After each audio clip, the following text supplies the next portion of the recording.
Thank you very much, Mr. Chairman, and thank you for calling this hearing. And gentlemen, Mr. Woloski, Mr. Lewis, welcome to the Foreign Affairs Committee, and thank you for your service.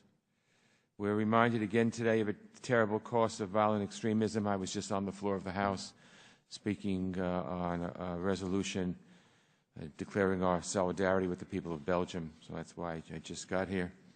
Came here right from the floor. The dark shadow of a terrorist attack has fallen over another of Europe's great cities, and we're all standing alongside the Belgian people today as they mourn the dead, heal the wounded, rebuild what's been broken, and seek justice. In these situations, it's important to look at what more we can be doing to enhance cooperation with our partners and prevent this type of violence. It's also important to reflect on where our policies have gone astray and maybe made the situation worse. So it's appropriate today that we're taking a hard look at one of the most troubling and divisive symbols of our counterterrorism effort, the Guantanamo Bay Detention Facility. The subtitle of today's hearing is "What are the foreign policy and national security costs of closing the Guantanamo facility?" But as policymakers, legislators, and experts have been saying almost since the facility opened, the better question perhaps may be, what are the costs of keeping it open? For starters, the prison's a drain on military resources. It costs nearly $5 million a year to keep a person detained at Guantanamo versus $78,000 a year to hold someone in our most secure federal prison. Closing Gitmo and transferring detainees to other secure prisons would free up $85 million a year, resources we could put to better use elsewhere combating terrorism. The argument against this goes, we need to spend whatever it costs. These guys are too dangerous to bring here. Let's look at that. Today, 91 detainees remain in Gitmo. Since the prison opened, 644 individuals have been transferred out, 144 under President Obama and 500 under President Bush.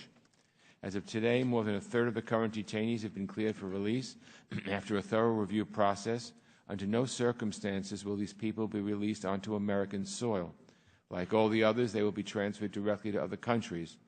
Prior to 2009, more than 1 in 5 released detainees returned to the battlefield, but improved procedures under the Obama administration have nearly eliminated this problem.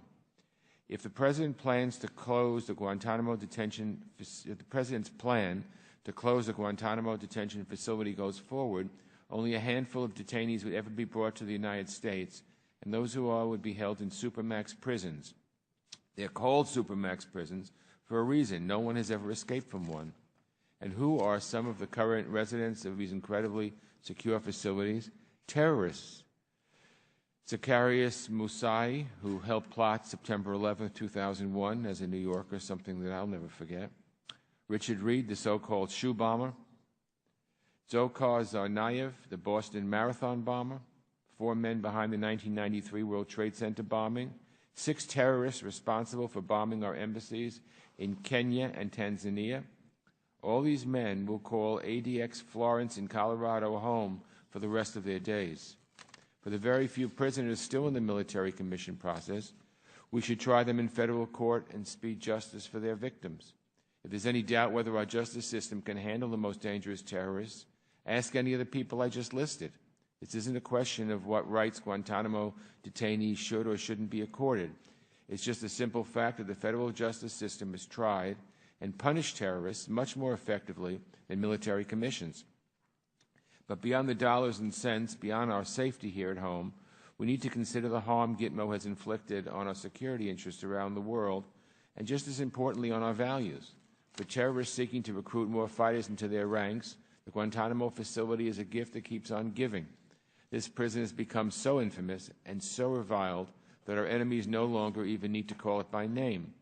Instead, as we've seen again and again, terrorists flip on a camera so the whole world can see, parade out some innocent prisoner dressed in an orange jumpsuit, and cut off his head or light him on fire. The orange jumpsuits weren't selected by accident. Everyone knows what they symbolize. This prison has helped strengthen our enemies. It has become a stumbling block in our relationship with coalition partners. After all, it's not just Americans that ISIS is dressing in those orange jumpsuits, and it has created deep division here at home. And that's because Gitmo has long strained some of our country's most important values. It has become synonymous with torture and indefinite detention. When we were going to school and learned all about rights and the Constitution, this was never allowed under American law. So I want to quote retired Major General Michael Leonard, the first commander of the detention facility after 9/11.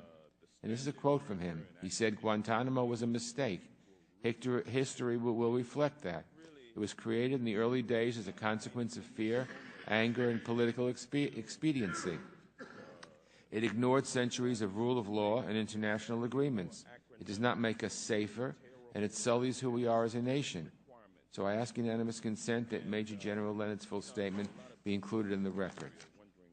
Without objection. So coming back to our, thank you, Mr. Chairman. So coming back to our question, what are the costs of closing Guantanamo? To me, the answers are clear. The costs of closing the facility are far, far less than the cost of keeping it open. I'm not alone in this view. President George W. Bush was very clear that he wanted to close Gitmo. John McCain made a campaign promise to do the same.